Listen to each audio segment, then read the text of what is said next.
Do you know anybody know what the game Snakebite is? Game. That doesn't sound like a game. This is a game. I don't know if you were in the real Cub Scouts, Pete. Yeah, Pete, either you were in the fake Cub Scouts or your fever's coming down. it could be either one, but I'm going to tell you this game anyway. We had I lived in a neighborhood with electric fences in the farms, and if you know what happens if you get together and everybody holds hands right in a circle, you got to get your Cub Scout troop together. This is a great game to play, kids. And everybody holds hands, and then all at once, two people have two people break, and as soon as two people break, everybody else has to hold on real tight because those two people are going to run like crazy for the electric fence, and whoever grabs the fence first, the guy at the other end gets the crap shocked out of him. Really? Wait, is this a real electric fence, or is this Yeah. all in imagination?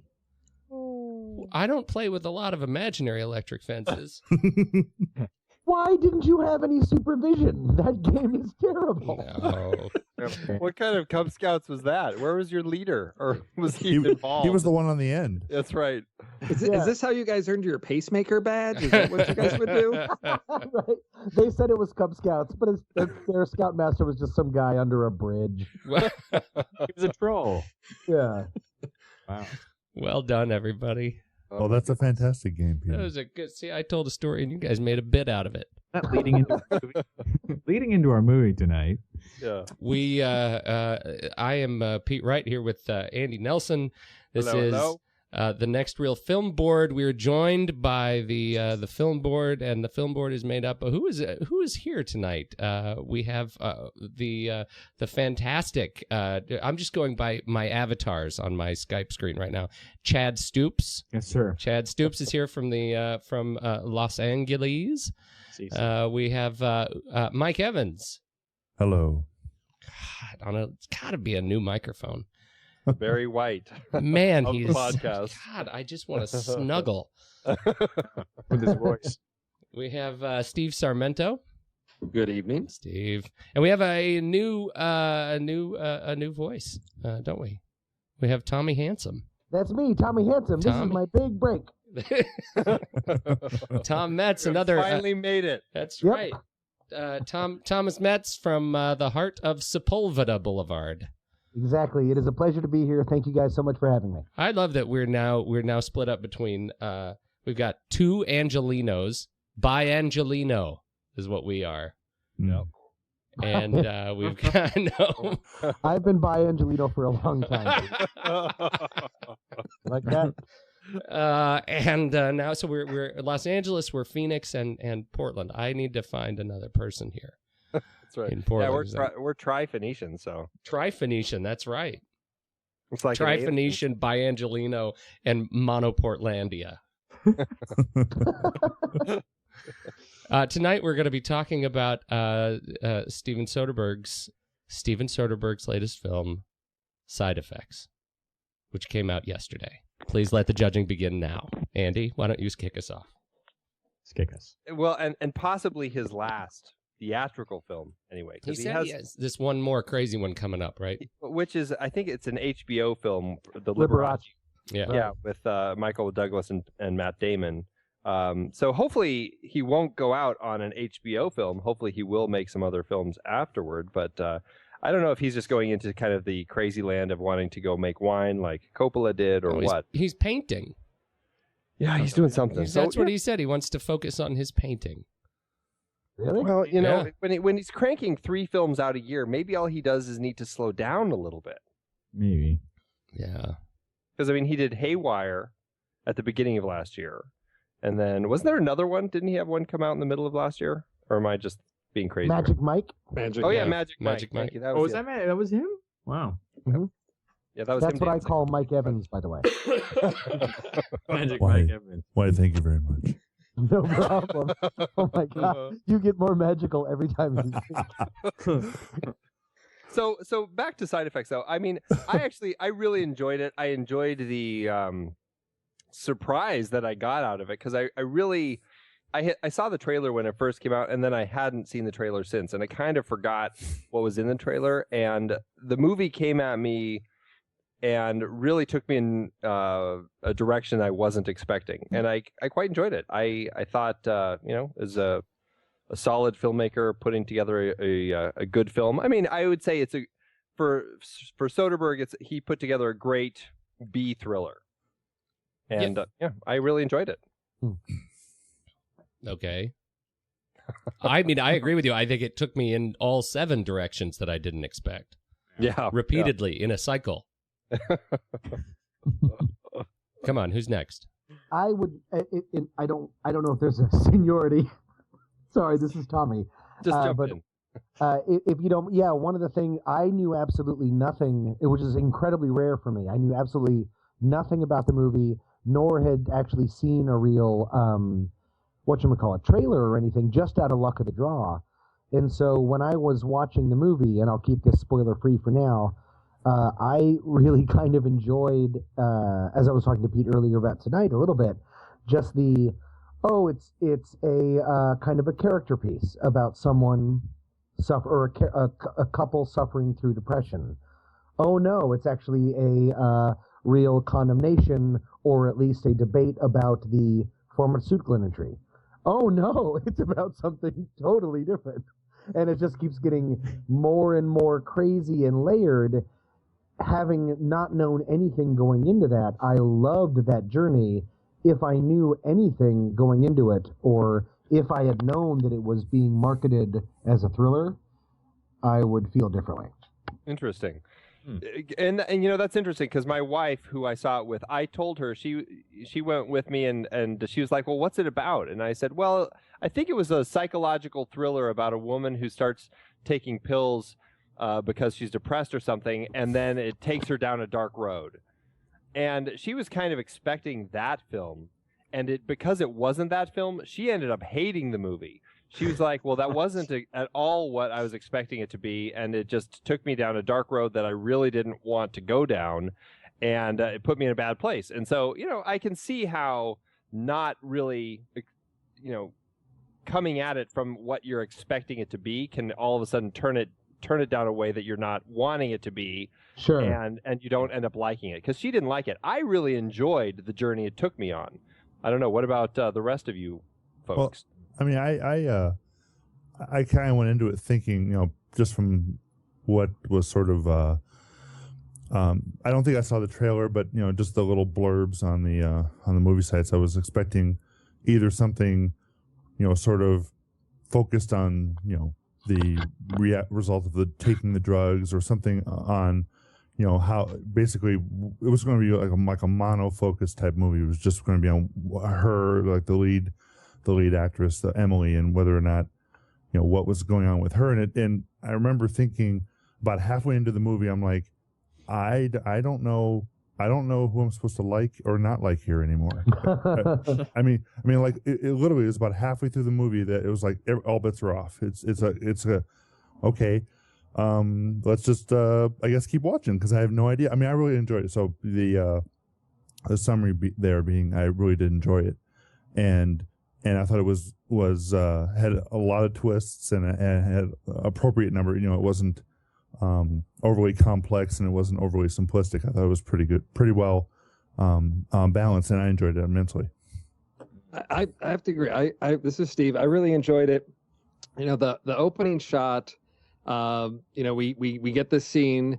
And this isn't a spoiler if you've seen any of the previews, but there's blood on the floor, something's occurred, and the camera sort of tracks across that, and then it moves in on this present and a little replica of a sailboat or something, and then it says 3 months earlier, and so I thought, okay, what information are we getting here? So I had a feeling that we were going to come back. I knew we were going to come back to this scene, but I thought the reason to show us this is we're supposed to be expecting something. We've got some expectation. Clearly, I'm going to be viewing this in a different context later on. So I'm, as an audience member, what visual information am I getting? And I'm trying to keep track of that as I was going. So I had anticipated, him sort of pulling the rug out a little bit of, well, I showed you this. This is probably what you thought it was, but there's something else going on here. But I went along for the journey, and I had a really good time.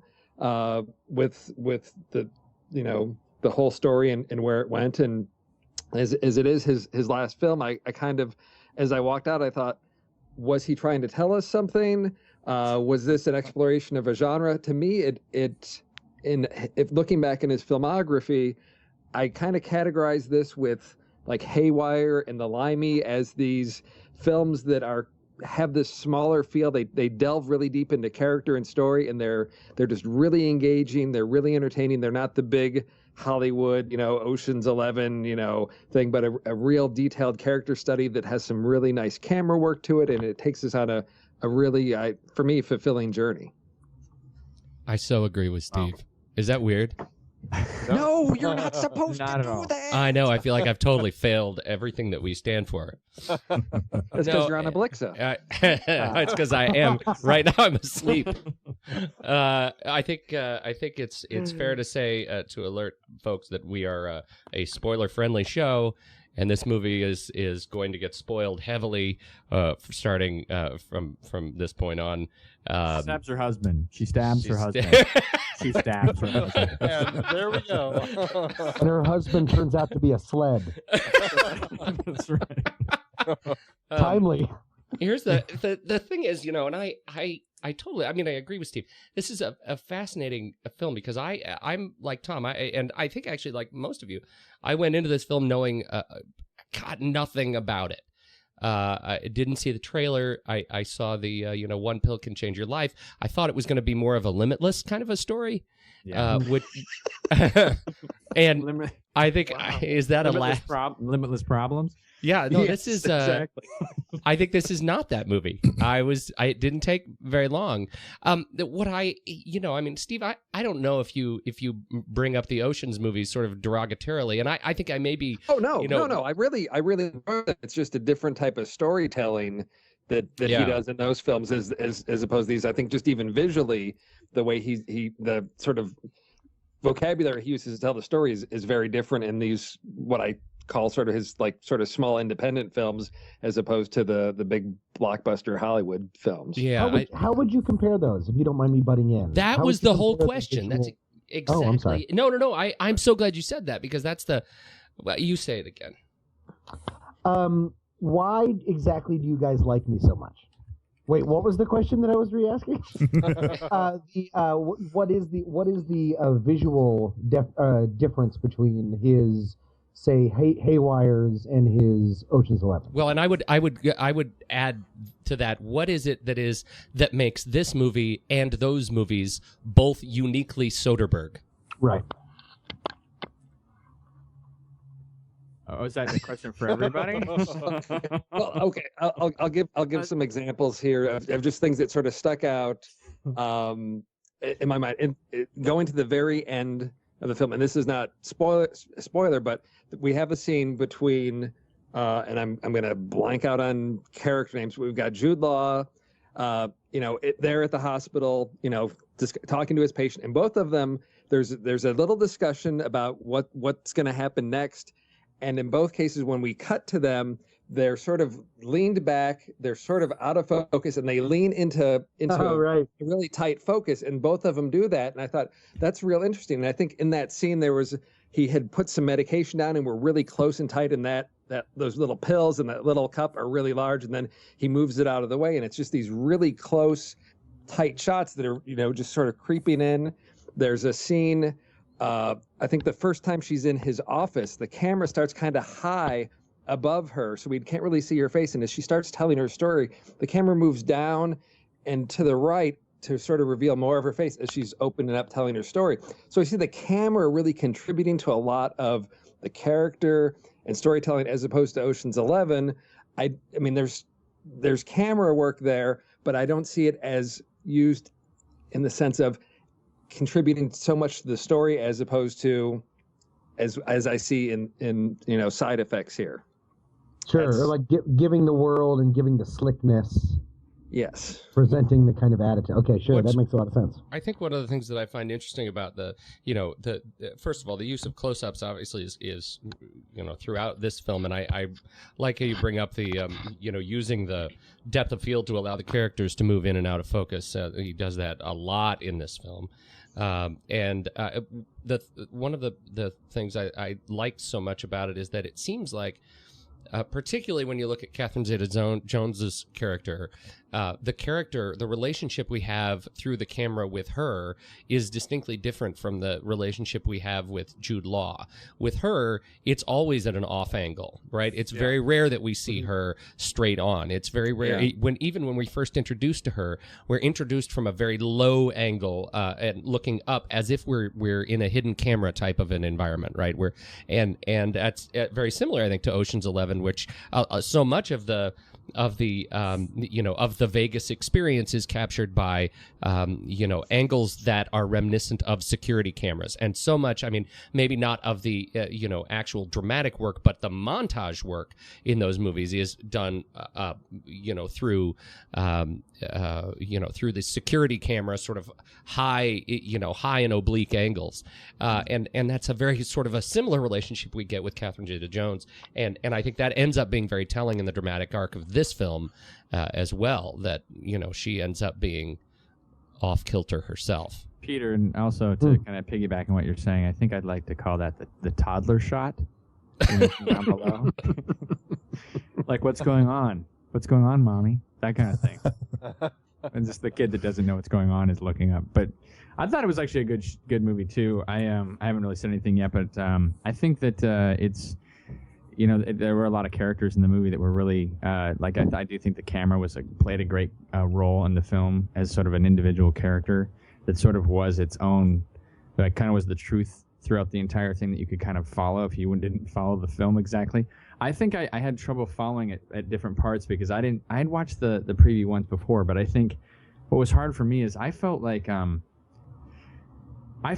first of all, I felt Catherine Zeta-Jones was really good in Zorro. But I don't know if I liked her in this necessarily. I think anybody could have played her. I'm sorry. No, I love Zorro. She was great in Zorro. She was amazing. Great in Zorro and in the second one. And I don't know. I felt like she was sort of like this kind of like it looked like she was advertising makeup at times. Like she just didn't. I mean, even when she was surprised that she was caught, it was this this dramatic look, and it didn't kind of play with the rest of the. She seemed like a separate character, and I understood that that character could have been played and it wasn't like a super major role. She was kind of in there, kind of filling in this part that needed to be filled in. But I felt like her part was not. It could have been played by someone else. I have a question about that character, because that to me, that's sort of one of the major flaws is that character, and I just saw it this morning, so I'm still sort of trying to sift through.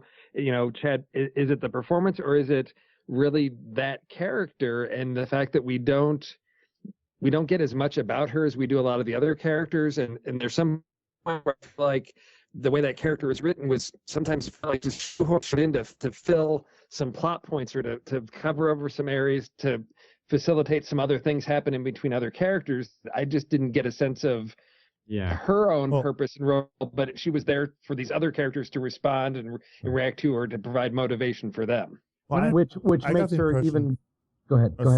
Sorry, I mean, I got the impression that her so when you first saw her, she almost has this like Cruella de Vil kind of characteristic. like it's almost obvious that she's a bad person. Her ponytail is pulled so tight. Exactly. There's gotta be evil in there. Like very quickly, exactly. Very quickly, you get this opinion or this feeling about her that and so I think this is like before, like the middle of the movie where I said suddenly I didn't understand who to root for. At this moment, like suddenly that's the bad person, right? But if you look at kind of her role and it changes, and everyone's role changes in this movie, but I think that may have been intentional. I think that we're trying to guide or influence the viewer a certain way, because so you got Emily and you got the doctor, and so now you have this person who is almost comically like evil looking, right? In a sense. So it sort of moves your head or attention away from the other stuff that he's doing, almost like a magician's trick, right? and now you're focused on this. Okay, that's the bad person, and I think it was intentional. Oh, and, like and then throughout the rest of the movie, you kind of have it in your head, but it's different. She's not that role like later on. She's not the bad person, or you don't think she's like what? Yeah, she's not the she's not the only. She's not the bad person like with capital T, right? She I don't think so. I think it was intentional that she looked that way because I felt the same way. I was like, okay, that's like the weakest character of the entire movie in a lot of ways. The weakest acting, the weakest piece of it. And you have Catherine Zeta-Jones playing it, and you're like, okay, why? Well, and that's the thing. It's. I don't think. I can see what you're saying, Steve, when you were saying like her character. It's maybe that's her role, and maybe that was the way it was written. But I think on another side of that, on another level to that, the way that she is playing it isn't. And maybe they took her for that purpose. It's like, and I don't mean to say she's a horrible actress. I'm just saying that lately it seems like she didn't fit what the movie was, which seemed like there were these people in the movie. Channing Tatum's kind of sort of like that too to me. Like he comes in the movie. Channing Tatum? Channing. What did I call him? Whatever his name is. Channing Tatum. It's pronounced Channing Tam Tam. He's got. That's his original Inuit name. Right. Tay. Not even a name. What is that, man? But they're not real. Like I felt like Jude Law and Rooney were both, those two characters were. They felt like to me like they were people dealing. We were dealing with those characters, and it felt like the other two were kind of like they could have been in a different movie altogether. Well, yeah. Maybe almost like they were just supposed to be pawns. Kind of like that. Yeah. But I think Channing Tatum suffered from the same thing. I think you were basically being influenced early in the movie to think about him that character Martin in a certain way, like he's in jail and it's all his fault, and you kind of the reason for all of her misery is his fault, and I think the character is very almost black and white, or very very it's almost stereotypical. That you sort of just slide into, okay, yeah, I know what's going on with that character. Same thing with her, with her and the character of the other doctors. Like, it's almost very, yeah, okay, I expect that type of character would be doing that, and is in this case, and you kind of slide into it, and then you come later, and you realize, it's almost like they pull a rug under you later on because you realize, okay, that wasn't exactly how they were acting, and you find yourself kind of tricked because of it. Tricked because there was poor acting? Well, I mean, I don't know how much acting was required. This was rotten acting all along. Well, but it's one of those roles. It's one of those roles, though, that it's unfortunate. I mean, it's frustrating when they cast somebody as well known as Catherine Zeta-Jones, because to me, it is one of those roles where you almost want it to be a smaller person, and they cast some amazing just supporting actors in this film to play a lot of these roles, and I really enjoyed a lot of the other roles. But because Catherine Zeta-Jones is such a name and she was in that role, you're instantly, when you see her in such a small scene at the beginning, you're instantly thinking, well, it's Catherine Zeta-Jones. There's got to be more. What else is going on with her? Why would they cast her in that role? Right. And that to me is I guess you could say it's not a story flaw, because it's not going to be apparent when you read the script that character is going to come back. But when you cast a name actress like Catherine Zeta-Jones in a role like that, then instantly it does force the audience to start thinking, well, what is it about that role that is going to come in later and be an important role, big enough for an actress like Catherine Zeta-Jones to play it? And I think he would have served himself a lot better if he did cast a smaller actor in that part. Yeah. Well, it's one of those things too. It doesn't allow her to develop the character and have people believe that character, because her character, it's not, it's like, hey, come on, you still like guys. I'm just like, come on. That's an interesting thing, and I think that ends up being a flaw of the script, because I walked away with that same feeling that and it wasn't necessarily that Catherine Zeta-Jones I don't know. I mean, I think I could buy her being cast in that role, and I agree with you, Andy, on some respect or on some level that there is some benefit to casting a relative unknown for a role like this. But the bottom line is, I don't necessarily feel like the film makes a strong enough commitment to who the bad is that we're really supposed to be focused on, maybe until too late. And that's why when you get to the end, when they do the Scooby-Doo recap, it starts to fall apart to me. It feels like it's trying to make good on unearned momentum for me. Like there were so many twists, and so many twists that came at the cost of me looking at particularly Emily's character and thinking, gosh, I'm not sure that Soderbergh actually told her what was going on as he was telling her what to do.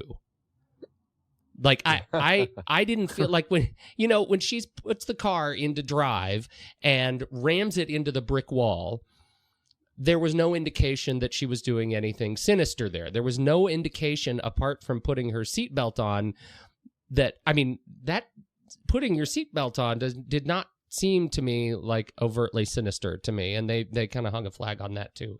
What was the second one? She woke up and was oh, you mean her second sleepwalking thing, or? Yeah, well, the first thing was she rams herself into the car. You mean on the subway? Yeah, okay. Subway and then the boat, yeah. Right. I mean it seemed like she was playing all of these elements, and these elements were structured visually in such a way that. And I understand the sort of trompe-l'oeil that's supposed to go on with me as a member of the audience. I'm not really supposed to see that I'm being tricked, and yet, she was playing it in such a sincere fashion that I really thought this was a character film about somebody dealing with just the horrors that come with depression, and I was ready for it to be that film. And like Tom said at the beginning, every time it pulled this sort of 180-degree turn and became a big pharma movie, and then it became a legal movie, and then it became a thriller about this murder cover-up, sinister conspiracy. And then it became Primal Fear. And then it was Bound, and the mafia lesbian film. Bound, nice. Right? So I, every time it did that, by the time it gets to Scooby-Doo at the end, I feel a little bit betrayed. That doesn't mean I necessarily, I didn't like the movie. I'm already, I enjoyed the movie. I enjoyed letting it sort of wash over me. But at that, as we talk about it, I wonder how interested I'll be in ever seeing it again. Like, this is one of those movies, like, once it's done, like, I don't know how much joy I'd get out of going through those motions again. Did you feel like you were robbed then of what you thought that the character development was? Because what you're really saying is, what you think of is there's this many layered character development going on, when really the whole thing is a Soderbergh kind of, like, this is his last hurrah, maybe. And so it's kind of like, it felt like that's what it was. Like, this was really for him. The actors were the pawns. And it didn't seem like that the character development that I thought was going on was really, not to say that they didn't do well, acting. Like, I loved Rooney Mara. Channing Tam. Tam Tammers. But it felt like the more I watched the film, the more the dimensions of the characters themselves seemed to diminish. It was like, went down to, like, even Rooney's character was just kind of like a two-dimensional really kind of thing, where she played him out really well, but it wasn't as dimensional as you think it is. Well, really, I think you have a really good point there, Chad, which is every time he turns us on our ear, we are robbed of seeing what that character really could have become. Because that character now no longer exists. The character we were just learning about, the depressive who's struggling with dealing with all the various pharmaceuticals, no longer exists. And we learn that because she tells us, no, I really wasn't taking all those drugs. So everything that you saw there 40 minutes ago, that wasn't really me. That was a thing that we just sort of tricked you on. And so that level of sort of character betrayal, I think it comes at a cost of not trusting not trusting who those characters were able to, who those actors were able to actually portray. So from a certain standpoint, if I could propose something, it almost sounds like you guys are upset that the movie was not what you expected it to be at different points when you set your expectation. I don't think it's about the movie. I think we're talking, well, at least what I think. I'm sorry, I'm speaking for the group, but I think it's more about that there's two elements here. There's the movie that I think everybody thought was pretty, and ingenious in the way that he kept like twisting and you just didn't know, you didn't know. And then there's the disappointment of these people that are the characters that all audience members fall in love with or don't. And so you're constantly kind of being emotionally abused. Exactly. That's the point I was leading up to, is that I think you guys are expressing a certain dismay at being almost emotionally jerked around with throughout the movie. But here's the thing, though. You guys got to look at it, and this is why I find it really fascinating, because I keep relating it to Psycho, a film that we think we know who we're following, and then halfway through the film, all of a sudden the whole thing turns us on our ear, and we're following a completely different character as the person we're following gets killed. And that, to me, seems very much like this film. It doesn't follow what you'd think are common screenplay conventions as far as, who's our protagonist and all that sort of stuff. And it really surprised me, because I really felt at the beginning I was watching this story about Emily as she's dealing with her depression with pills and her husband coming out of jail and all this sort of stuff. And then she stabs her husband and kills him.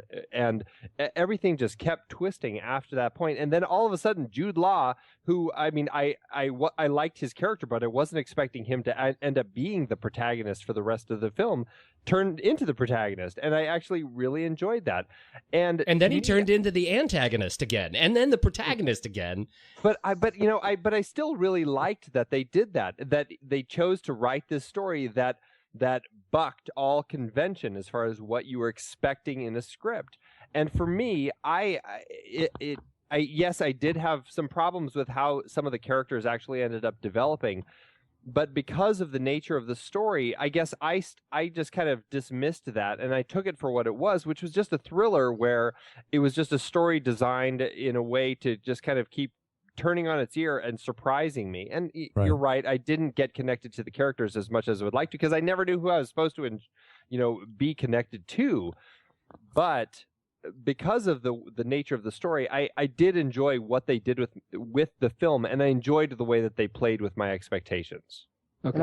Now, Andy, I agree with you on that, but the one thing, as Pete calls the Scooby-Doo moment, the issue I have, and it's sort of a convention of this sort of genre of film, is that you're asking me to believe that this 28-year-old graphic designer is also such a great actress that she can fool all of us into, watching her sleepwalk, and she's living this life, that she is also this tremendous actress that can pull this off, that fools us for the whole first part of the movie.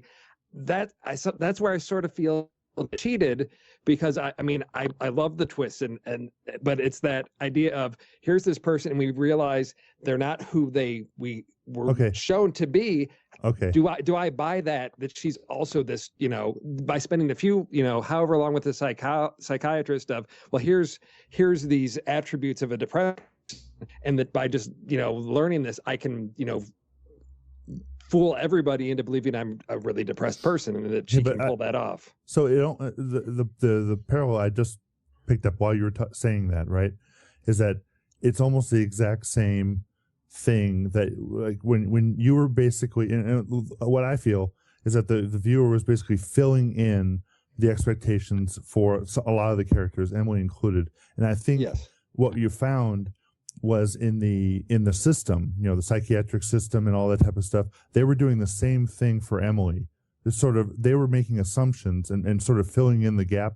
And I think they were basically convincing themselves in a lot of ways that didn't require a lot of pushing to that this is what would happen. And of course she would feel this way because her husband was in jail, and then the drugs are the bad person, because, and it probably didn't take her what, we look at it after seeing the ending, we're like, well, how could they, this she had to be some maniacal genius to convince everyone. And I think it didn't take that much when, all you have to do is sort of point your finger and do a little, I'm not saying it's simple, but you would do the play acting. And I think a lot of people were, the Emily's character sort of minimized at a certain point in the movie, and we were watching all the chaos erupt around her as things were happening, right? And people were sort of solving her problems for her in a way. I feel that, and then when you find out that it's false, you snap back and go,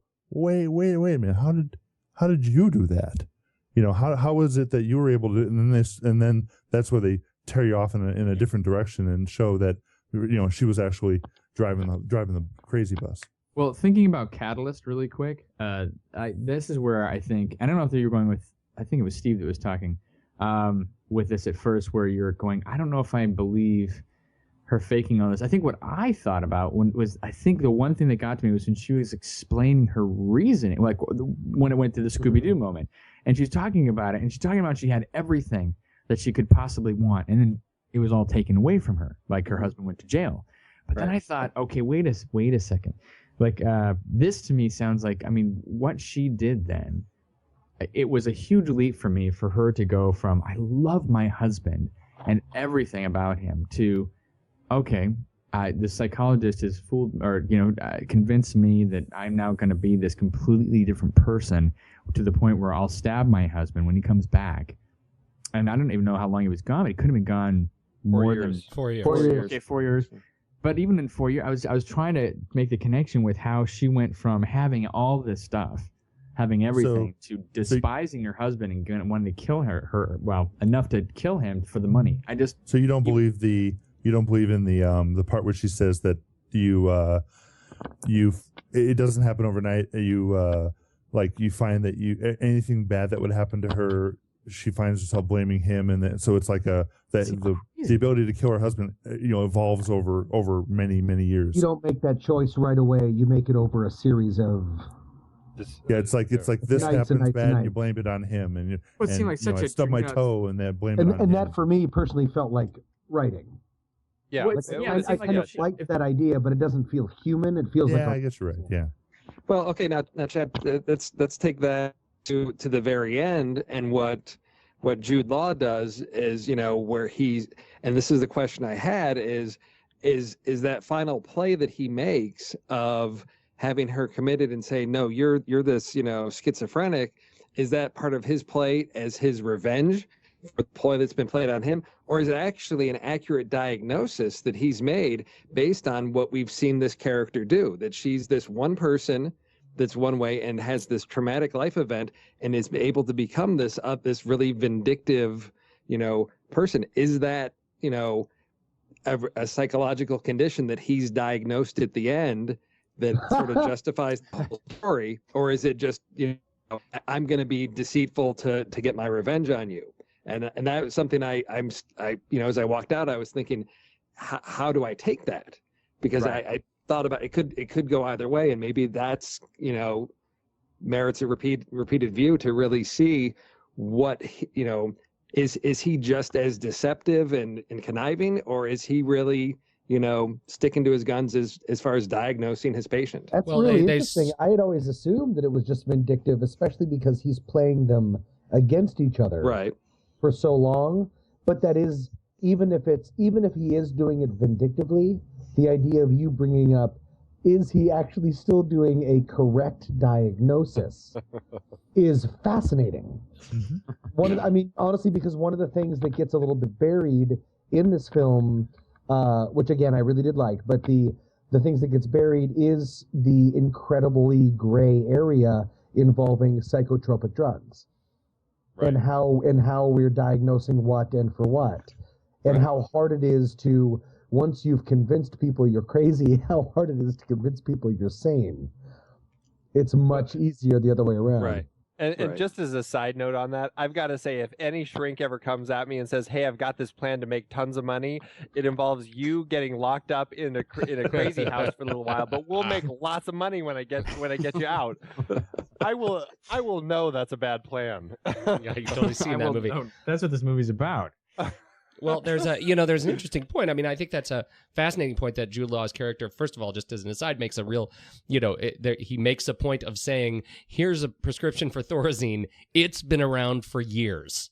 Right. It's these new drugs that we don't trust. But Thorazine, I can lobotomize you right now. Right. Tried and true, trusted experience. The other thing that is, yeah, right.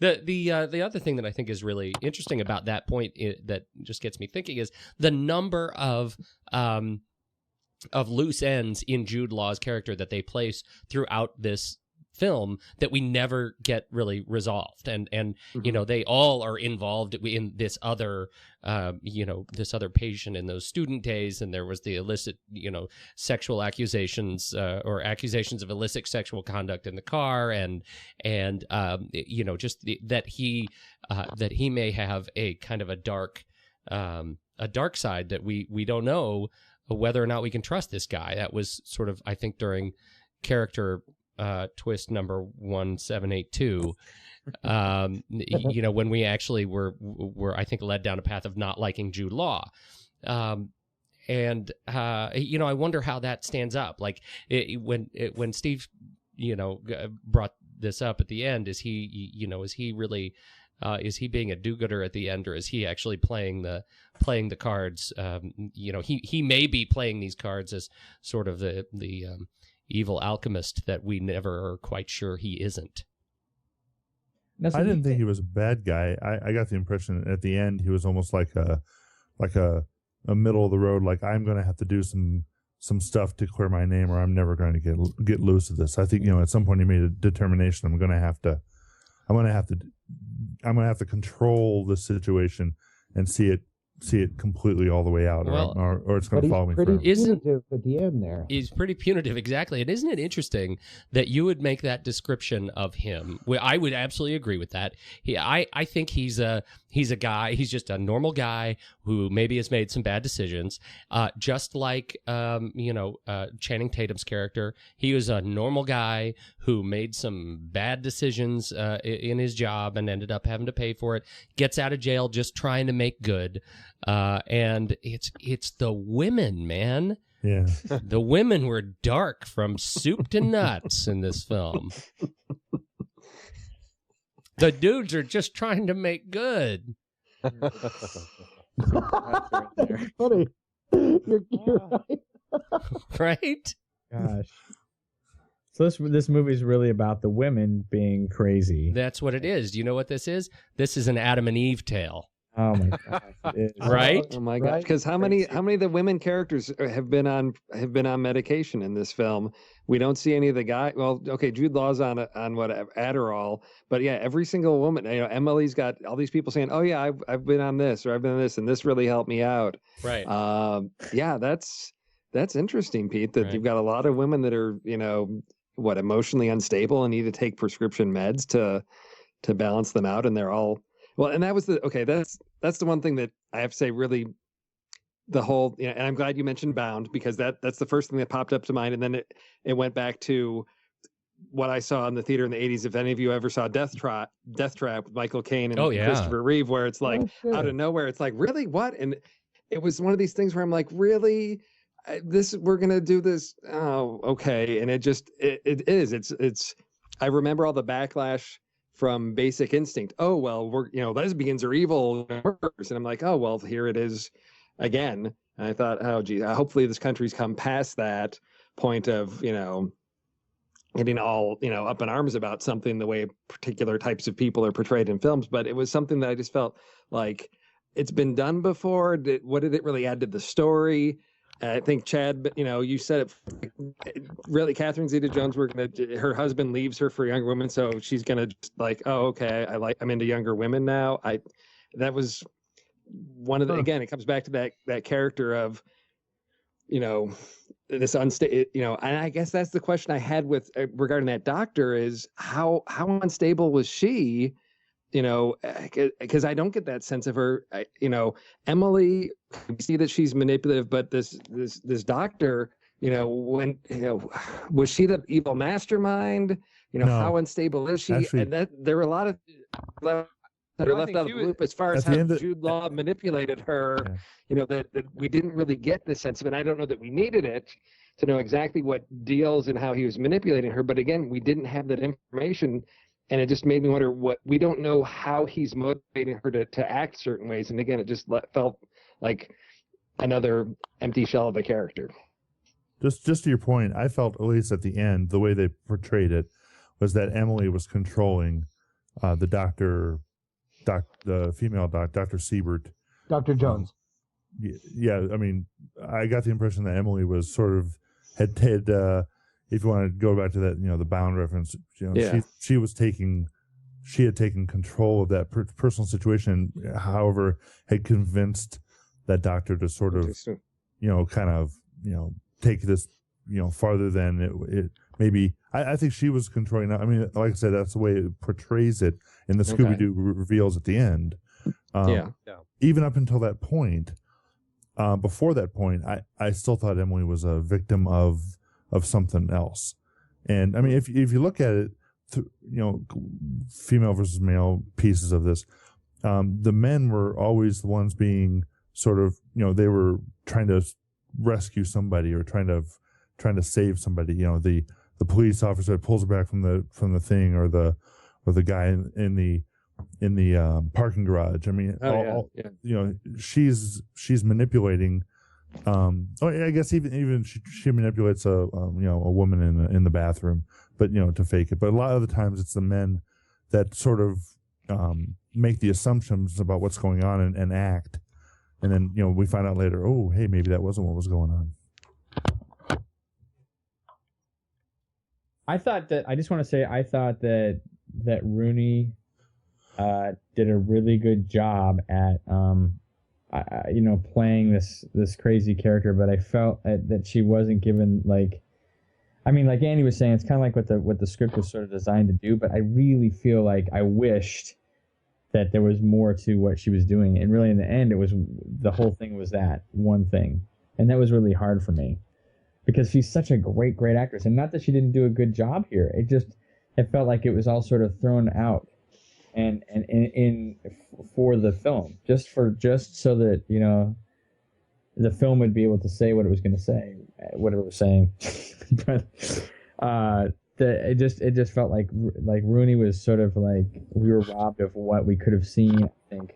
I think a little bit of what like Angela was saying. I think Andy is that you kind of like want to see what she's going to do with these medications that make her trip out like that. And I don't know, like the schizophrenia thing. Still, there's got to be the side of her, right, that likes her husband, I'm guessing, and you never see that after he dies. I don't know that she does anymore, because I'm going to come back to that boat that we see, at the beginning, and then, we see later on she walks past it, sees it in the store, and it's there, and he picks it up, and he's like, what's this? The gift? What's the occasion? And then she kills him, and I thought, okay. But then we go to her flashback, the Scooby-Doo thing, and it's like that wedding day, where are they? They're on the boat. And it's that symbol of what he took away from her through what he did. She had everything, and it's symbolized in that boat, and it's like she's presenting that to him as like a reminder of, I had this perfect life and you took it away from me, and now I'm taking it away from you. Well, and she took his life. Not just that, but remember also the baby. I mean, she had a baby, right, yeah. and I mean, I do buy into the fact that she was hit so hard by what he did that I can see that she miscarried because of that. I mean, I buy into that element of the story. I'd like to comment. I'd just like to interject one small little comment. I was actually talking with my wife on the way home about this, and we're not convinced that she had one. I'm not convinced either. I bought into it. I don't see why. Because that information was introduced by Dr. Siebert. By Dr. Siebert mentioned it, and that the first time Jude Law meets her, and he's like, oh, she never mentioned that, and then she mentions it again when she's on her when he's supposedly giving her the little truth drug, but it's just saline, and that's the only time.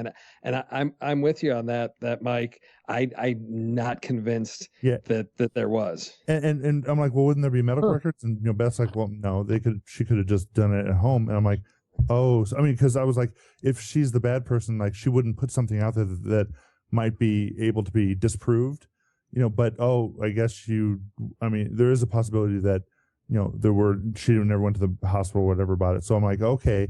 So now in that light, I'm like, oh, that's just a very, very, very effective emotional wrench that she just threw out there. And I'm not convinced that it ever happened. But maybe this is in the beginning. I'm sorry, real quick. Just in the beginning, when I thought it was just sort of a character drama, the fact that when she was asleep, she kept setting 3 table settings. Yeah, was pretty phenomenal for me. Well, and that's why maybe that's why I buy into her reaction to him, and this whole story of why she was so upset that she would actually be okay with killing him. Maybe that's why I believe that she actually did have a miscarriage, because I can see how somebody can really blame somebody because, hey, you just led to the death of my child, and I can see why that's why she set those 3 table settings at the point when she killed him. Andy, you're trying to redeem her. No, I'm not trying to redeem her at all. But I'm your saying, head. I'm saying I can maybe within the story I'm trying to redeem why it is that she led herself down this dark path of committing murder so that she could raise money, to raise do whatever, raise money. Yeah, I agree with that because there's something a little grosser. Even though she is the villain, there's something, I guess, shallower for me as a villain, saying, you gave me a bunch of champagne and a boat, and then it got taken away, so therefore I'm going to come up with one of the most elaborate, so easy to be caught schemes ever in order to get back at you. And I'm also only going to stab you, Channing Tatum, twice in the stomach, once in the back, and then go back to bed. It all seems very risky. It does. It really does. That's literally that's the point. That's the point that you get at the end of the movie. Is this person? Was it just an elaborate, insane money scheme by Emily? At some point it evolved, or was there actual trauma that affected like the little story? When she gets through all of her fake stories at the base end of the character, is it a she was traumatized by him going to jail, which led to a series of traumas over 4 years, and that broke her and made her into this bad person, which, like I said, that at that moment you get sort of a little redemption of her character that okay, yeah, we can all understand, we can see how that might happen. But if you take that away, if you say that even that was false or all that type of stuff was, now you just have this black, really evil, flat, bad villain character that nobody would identify with. That's really interesting. I didn't take it as redemption. I took it as motive. Yeah, but if you can identify with a person, if you can say, okay, if you had it that bad and it went really bad and horrible, you can kind of see how a person might go a little bit crazy and then sort of sympathize or empathize. Sure. Yeah, justify it to themselves. But if it's all money, that like there's like no redeeming quality, and the person like, okay, that's just bad, evil person. And I don't know if this movie is upset about us making that conclusion. Well, I mean, that's kind of what I heard Andy doing. It's like he's like, well, this, and I can, that's what I heard is that sort of, trying to explain how this person could do these things, right? Well, I wasn't trying to. That's what I meant by redemption. I mean, that's sort of like humanizing the bad person. Well, yeah, and I wasn't trying to feel like find a redemption for her. I just felt like that was like Tom said, that was kind of the motive that they set up in the story, and it worked really well for me.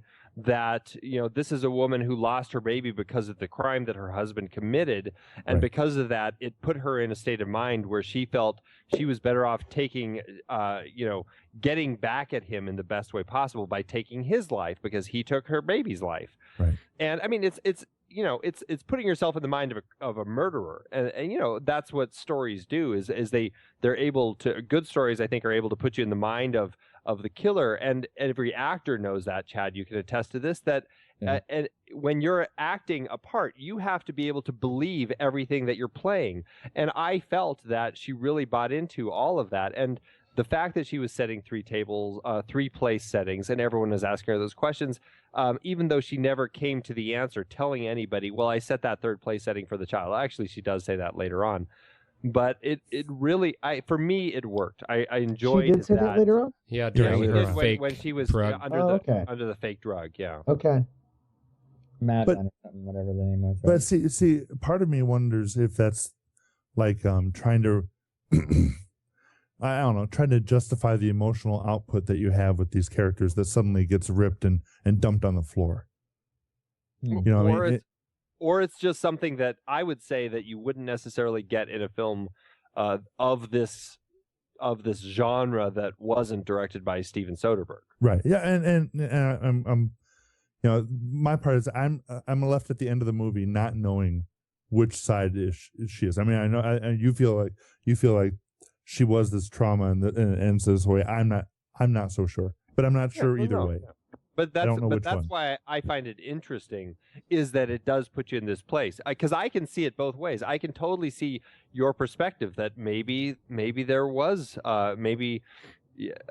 she never was pregnant and the whole thing was a ruse. And I like looking at it from both perspectives, and I think that a storyteller is able to really a good storyteller is able to put something out there like the 3 place settings, and you can almost look at it both ways and still make it work. Oh yeah. Oh, absolutely. Oh yeah, definitely. Yeah, like Mike, I don't think that you're wrong at all. Yeah. I'm just telling you what I needed to make right for me. Right. You know what I mean? Yeah, Like that's what for her to be. I guess I needed a motive, and the motive of just money wasn't enough for me. So I needed there to be a missing child, or something like that. And so but I think that's exactly the best point, is putting out something there that's just a little bit. It's iconic but vague enough, and you can make your own conclusions. Yeah. Is such a smart part of films like this that usually don't have those kind of moments to it. Okay, I'm gonna go back to something Andy said about the protagonist of the stories, because this is what I found interesting is how the film opens and how it ends. Because we open, with the slow crane shot into to the building, into the window, to the murder scene, Right. and then at the end it's she's there at the window, in the hospital moving away. So which leaves me the question of, is it really her story, or is it is it both of them, or is her story caps the beginning and end? Whose story is it really, or is it both? And that was something I'm sort of left, is because I keep coming back to both of them as far as, because those are the 2 characters we have the most information about. There's still questions about their background. We have questions about whether Jude Law had this, what happened in his past. Did he really do these things? And so that's, I think, signs of a good story. That we have lots of questions. We're discussing it, but it's something that, if you're going to describe this film to somebody, whose story this really is. Yeah, and you're right. I mean, that's a great point. The bookends of the film with the shots of the buildings and how parallel they are with her with her as the person that we're really following. But that comes up with a point that your main character that you're following, whose story you're telling, doesn't always necessarily have to be the protagonist of your film. There are plenty of examples of stories out there where your main character who's telling your story is one character and your protagonist is another character, and your antagonist can be, it's just interesting how the story is constructed. And I like that they used her as bookends, and the bit with her at the end, how it comes back in, and we do get a good closing out of him. Yeah, that's true. But the driving away, the family. Yeah. Right, exactly. So we see that everything in his life has kind of, because of what he's gone through, he's able to repair everything in his life and get back everything that he had lost. The first zoom in and pan, that goes into a window that shows what again? It goes into blood. It goes into the house where they live. The apartment which okay, got it. Yeah. Right, and then you cut inside and you see all the blood everywhere. Right. So it starts with what put her into prison, and then the prison she ended up in. Right. So what? How do you interpret her last line? What the guy? How you doing today? And she's like, doing better.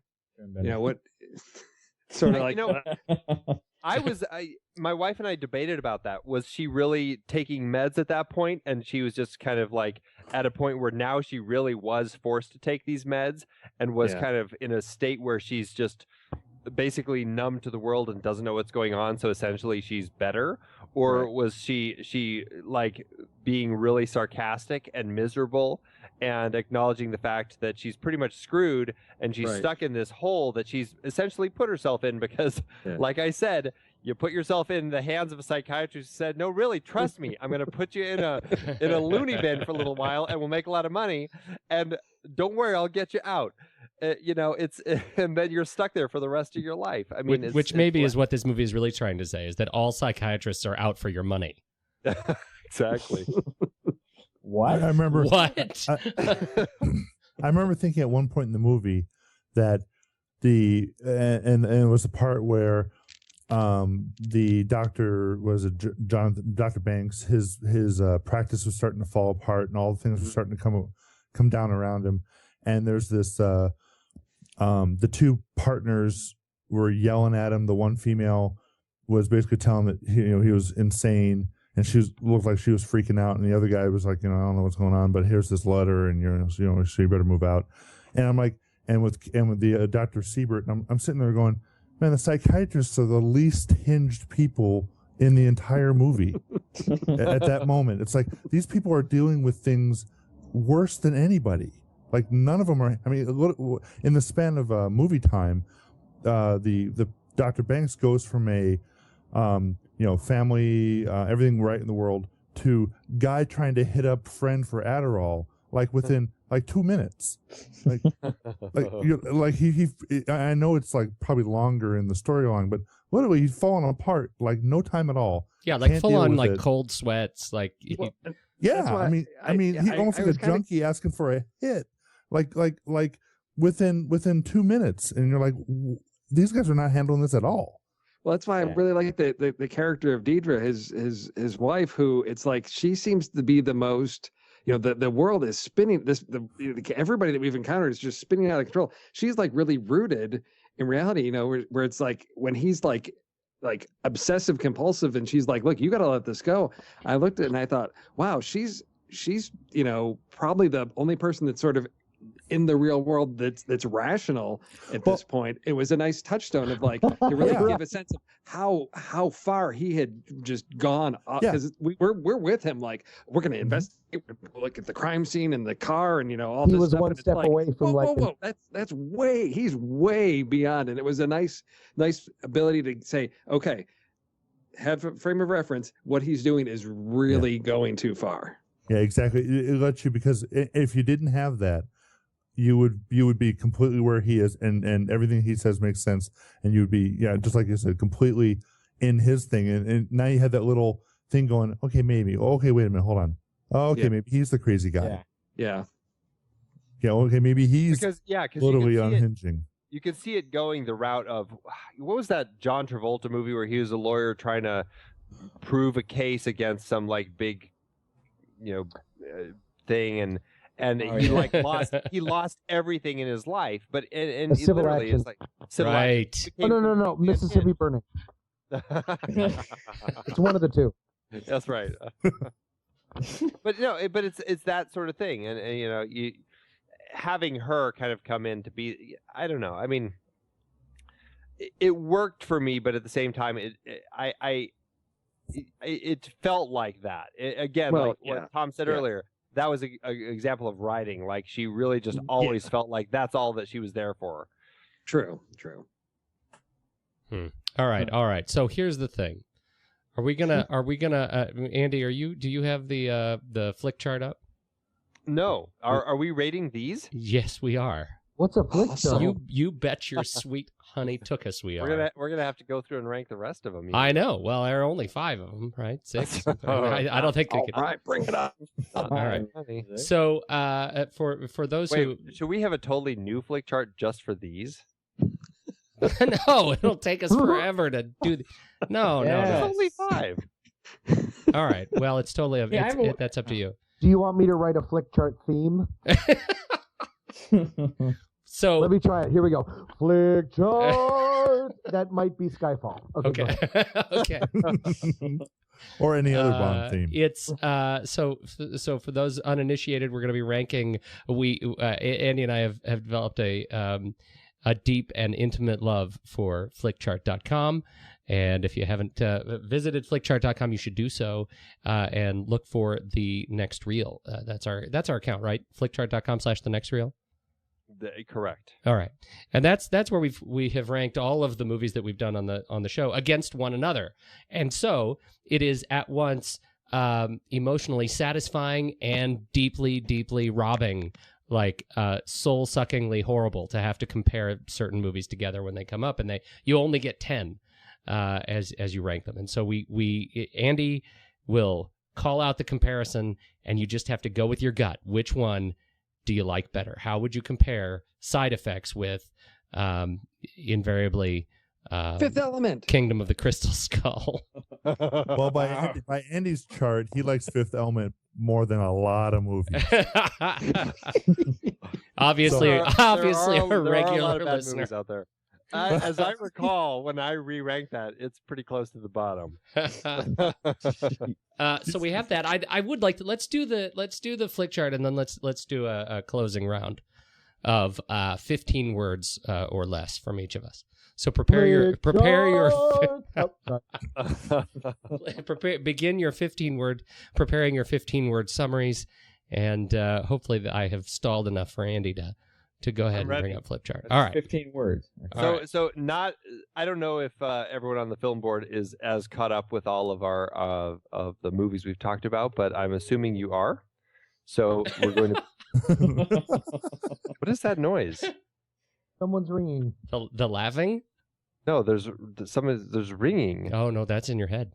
Yeah. Oh, that was me. I got disconnected somehow. Oh, that's the Blixa calling. That's the Alexa calling. Did you think it was funny at the end of the movie where they're like, "Oh yeah, I was taking the Alexa, but that didn't do anything for me." Yeah, I thought that was funny. It's like the big bad guy throughout the whole movie was these drugs, and then at the end of the thing, it's like, "Oh yeah, it doesn't do anything." Right. At all. Maybe drowsiness and blindness. All right, Andy. Awesome. Okay, so Side Effects or Sweeney Todd, the Demon Barber of Fleet Street, somebody who could use some Oblixa. Sweeney Todd. Oh no, I'd say the Side Effects.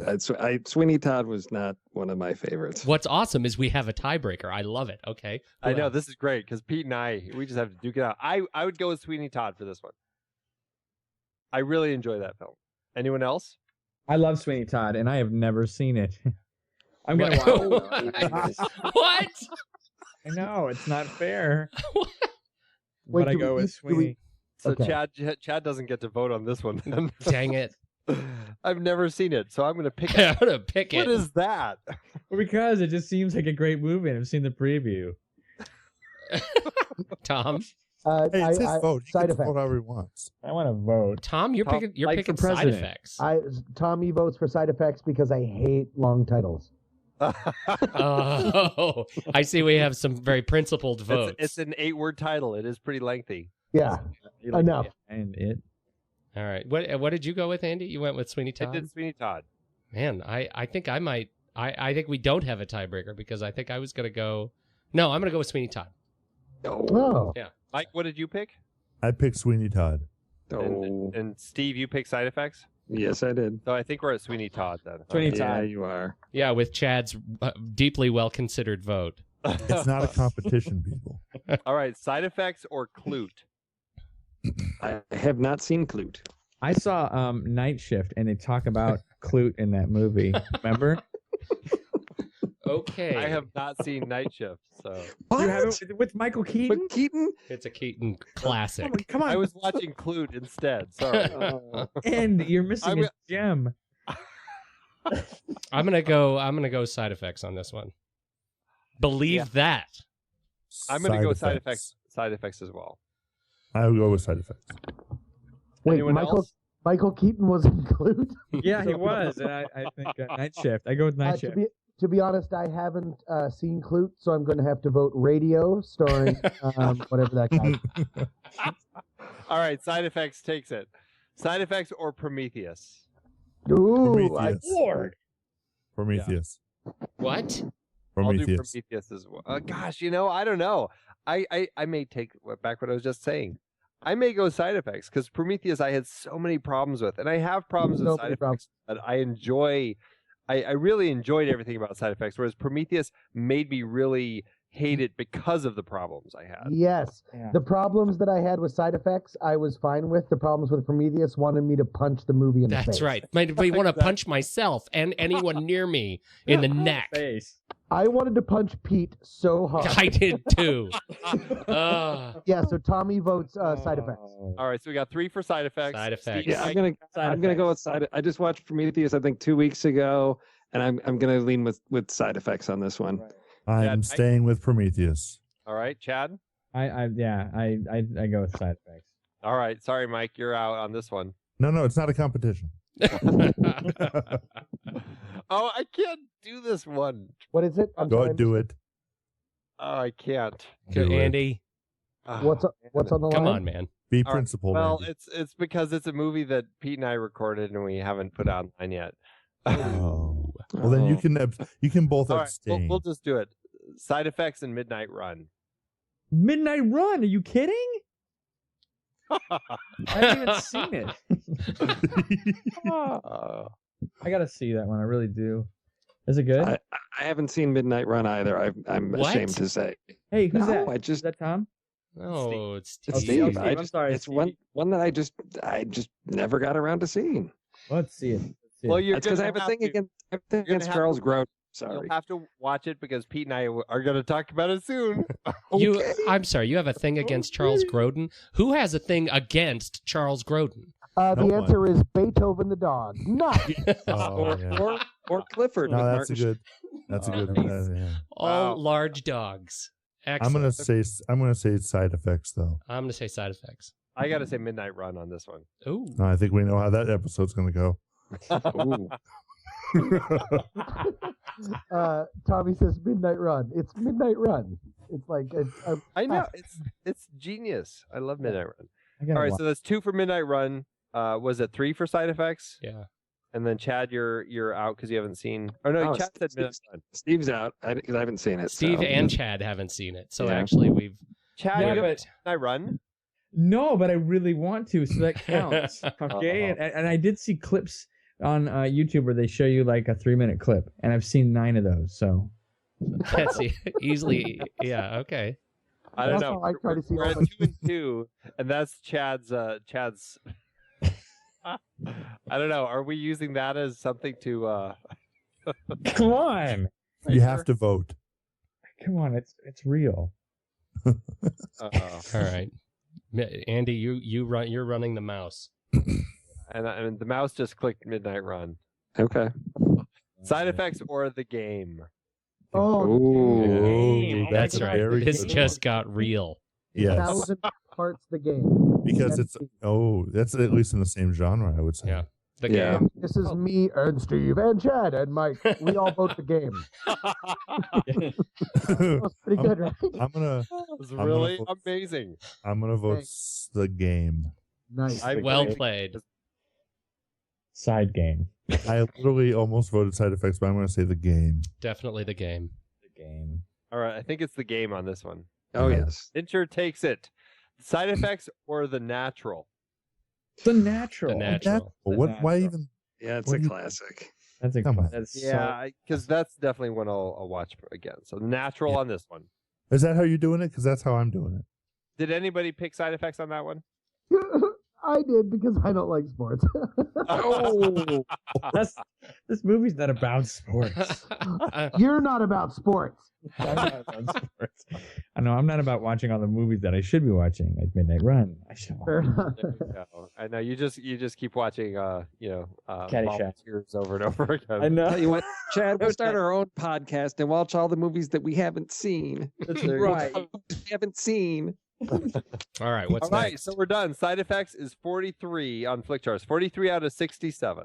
What's give us number 42 and number 44. The Professional and The Natural. Ooh. What?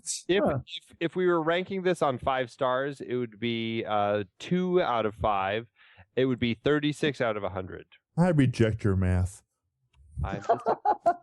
Okay.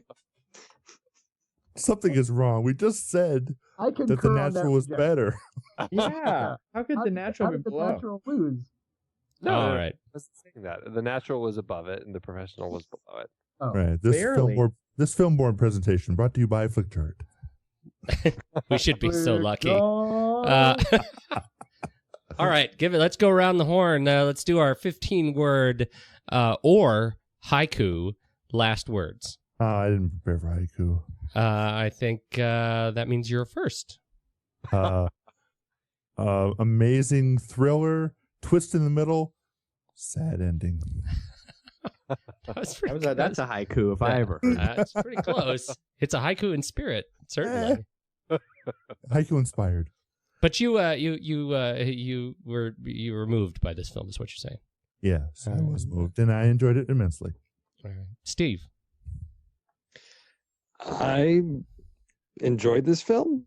It made me think. I walked out not sure if I wanted to see it again, but after this very insightful discussion, I think it's one that I'm looking forward to revisiting 1 or 2 more times to sort of see how I interpret some of the characters based on our discussion here. So I think my opinion has increased based on this discussion.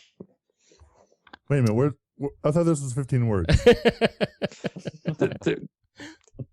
Sentences. I don't know. I don't know how you wrote that. I'm sleep talking. I don't know. All right, Chad. I'm sleep talking. Knife stab husband with lesbian. These are a few of my favorites.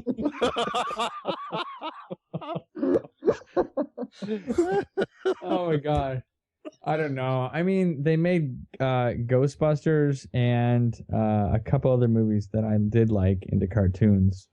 And if this ever gets made into one, I think I might watch it. Only because you want to know what happens later. What happens? Oh my god. Side effects the cartoon. Wouldn't it be great? Oh man. That's the worst idea I've ever heard. That's the best idea. Oops, I stabbed you. Whoops. And then Oops, I did it again. What if it was side effect? What if it was side effect babies? Where they're all in one room stabbing each other and taking pills. Okay. Okay. Oh my. Is that it? Tom. I'm a person. yeah, I'm a guy like me. Tom? I would say that at risk of stealing from you, Pete, I don't know if I am, but I probably am. There were 3 movies in here I would have all liked to have seen. 3 movies about the one person dealing with depression, as long as it wasn't as terrible as Melancholia. Number 2, a real takedown of the pharmacology. And then number 3, that kind of a murder mystery. But all 3 of these things really had enough tricks and turns to make me really enjoy it and really recommend the movie. What? Well, no, I don't think you stole from me. Okay. But I appreciate the homage. Not at all. For me, gosh, this movie, I think you talk about the 3 movies in terms of a Steven Soderbergh's kind of pseudo finale. What this is sort of stylistically, this movie made me want to go watch The Girlfriend Experience again. From a character perspective, it made me want to go watch Sex, Lies, and Videotape. And so I think these, this film had a lot of really great things going on inside of it. And I think it's when we start pulling them apart, I think that actually shows where this film really has a lot of merit. And to Steve's point, I think my opinion actually has increased as well. I was darn sure I was not going to see this movie again, and now I think I have to, just to see if I actually get the end. Because I think there's a lot to have missed. I really need to. I feel like I need to digest that at least another time. So I I will say this: I don't feel necessarily like if I don't have that drive like to go see it again and see all the things I missed. I get the feeling sometimes that I think he hid them very well. Yeah, and he didn't necessarily show them to us. And I would like to say officially that your 15-year-old thing is completely full of fail. I love that. You are ignoring the guideline. Well chatted. Yeah, you said it, and you're not even doing it. I know. So. I'm terrible. I'm delirious, though. I have an excuse. And officially, Mike, as soon as we hang up, I'm calling you back so you can Skype me to bed. Because I love your voice so much. Well, Andy, you close it up. I really enjoyed the film all around, and I know I've said it a few times, but I really find myself connecting this to Psycho. And the thing I enjoy about Soderbergh is that even when he's doing films that are very commercial, I feel like he's always trying to do something new with cinema or experiment the way that somebody else had experimented in the past. And I the more I think about this film, I really feel it was, kind of his attempt to kind of play with how Hitchcock had kind of manipulated the audience with Psycho in the world of the thriller. And I enjoy what he did, and I enjoy how he played that game with me as an audience member. I bought into it all the way through. I really enjoyed it. And it is something that I think I would enjoy going back to in other viewings down the road and just see what I take from it then. So, it was a film I enjoyed, and I certainly look forward to seeing it again in the future. There you have it. I think the verdict's pretty good. Yeah. I think our comments may I don't want to compare our comments with Flickchart ranking. Yeah, no, Flickchart didn't go so well. Gentlemen, thank you so much for joining this evening to talk about this great film. This was a good chat. Anybody, do you all have places where you can send people to follow you and learn more about you, or shall we just send everybody over to thenextreel.com? This is Tommy. You can find me on AOL.com. I knew it. I knew it. Where's your MySpace page, sexy? You can find me on Friendster.com. And on 3 dating sites, right? Uh-huh. Exactly. He's got an Earthlink website. Okay, Cupid. All right. So, who's anybody else? Well, I don't know, Pete. It's not official, but Scrubby Stories is one that should be up this week. It should be up this week doing it. Oh goodness, is the old man putting his words to tape? It is, and we're coming out with there's 2 or 3 more coming to your way. So these are bedtime stories that I put together. Uncle Scrubby puts together. Scrubby, you have nothing to do with it. Man. No, but I know this man. You're helping him. You're helping him deal with the psychology. He doesn't know how to do. I rub his legs at night. Yes, because of the veins. He's got to deal with the veins. God. And then you can go to www.chadstoops.com and IMDb if you want to. So I love that. I love that ChadStoops.com is it's a giant picture of you, right?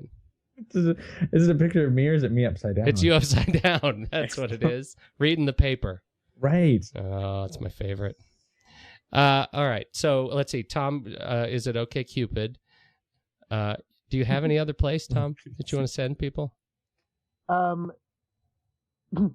Just I'm usually under a bridge somewhere. All right. So we have. So clearly, what that says is we have work to do for Tom. Yeah. Okay. Yeah. Mike. I don't want anyone finding me. Okay. Nice. Okay.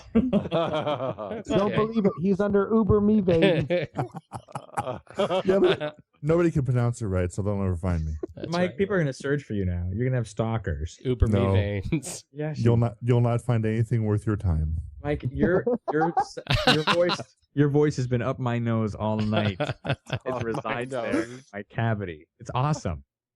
I'm gonna write that down as a compliment. I think it is. No, it should go in the compliment file. Steve Sarmento. You can find me at Steve Sarmento on Google Plus. There's a place where people can find me. Wow! What? Google Plus. I love it. Yeah, I'm there.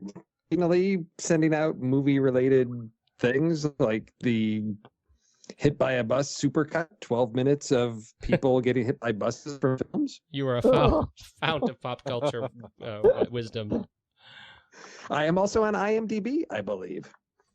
Nice. Excellent. Oh, Look at I'm the on IMDb. Is that if we're saying that I'm on IMDb Excellent. Look at all you people. and Bing? Who uses Bing? Hey, Pete, so it is up officially on iTunes, right? Scrubby Stories. Well, if you happen to search for Uncle Scrubby's bedtime stories, you could subscribe to Uncle Scrubby's Old Man Scrubby's podcast, and I highly encourage you to do so because there are some hits in there, like the Nuns of what was it? Nuns of Brentwood Falls. Nuns of Brentwood Falls. That's a hit story. You need to check that one out. What happens? The Valentine's Day one. Yes, Just coming out. And the story of the Dingleberries. The Dingleberries. This is not there. It's The peanut butter people. not to be missed. Peanut butter people. Not to be missed. Yeah. All right, Andy and I Yep. can pretty much be found at thenextreel.com, on Twitter at thenextreel, and join us each week for the show. The show usually we record on Thursdays, and the show goes live on Fridays. Except for this week, we're running a little bit behind because I was down with the plague. So, By the way, you held up very well. well, thank you. I there was a point right in the middle of the show where I was laying down on the floor and crying, but I got through it. Mostly that was. I think your head hit the keyboard because we were just seeing the word E over and over again. I guess it's more of a letter. Thanks everybody for joining us. I'm gonna turn it off now. We've been going way too long, and I'm tired of you all now. So I'm gonna hit the big gray button now. Mom, this is for you. Your baby boy did it. Your baby boy's a star.